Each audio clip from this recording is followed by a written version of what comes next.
Lorsque l'école vous transfère la liste d'élèves, ça va créer, comme on disait dans une vidéo plus tôt, la liste des membres ici dans Rétroaction. L'école va vous envoyer de l'information comme le nom, prénom, date de naissance, ça dépend. Ça peut être variable d'une école à l'autre. Mais vous, de votre côté, vous pouvez décider de bonifier, d'ajouter plus d'informations dans le dossier d'un membre parce que ça va justement simplifier votre travail au quotidien. Fait que si on clique sur le dossier d'un membre, on fait éditer. Ici, on a l'identifiant unique qui peut provenir de l'école, le code permanent qu'on pourrait ajouter, le prénom, nom, date de naissance, le genre, la langue. On peut mettre jusqu'à 3 courriels, on peut mettre l'adresse, les téléphones, etc.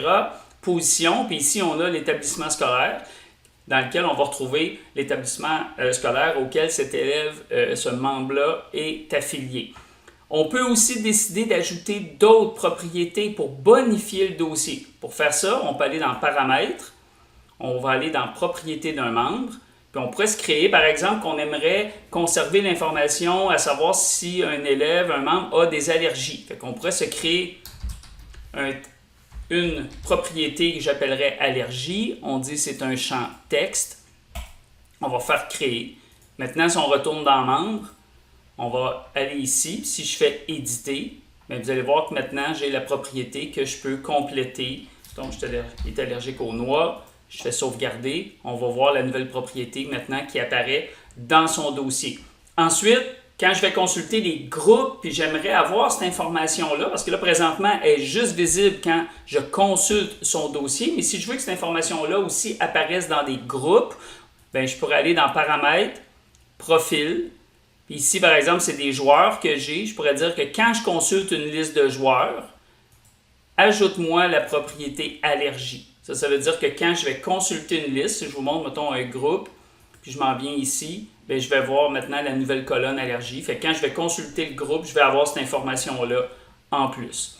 Fait que c'est un peu ça que je voulais vous dire, c'est que vous pouvez aller dans le dossier d'un membre, modifier ses informations personnelles, puis aussi autre chose qui est important, c'est la section contact. Fait que si vous avez les courriels de papa, maman, tuteur, n'importe quoi, vous pouvez venir ici puis ajouter les courriels.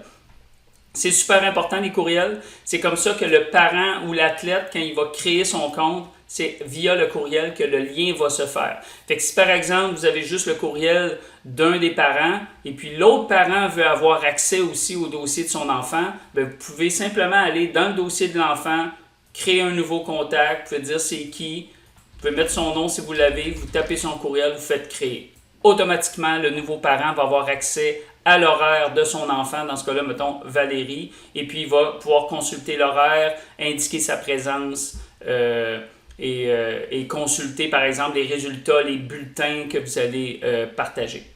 Alors, c'est comme ça qu'on peut gérer le dossier d'un membre. Si un membre quitte votre organisation, et puis vous pouvez venir ici et faire désactiver, ça va juste désactiver son dossier. Ou si cet élève-là a vraiment quitté votre organisation, vous pouvez faire supprimer. Là, ça va supprimer toutes les données que vous avez enregistrées, toutes les évaluations, par exemple, que vous pourriez faire par rapport à ce membre-là.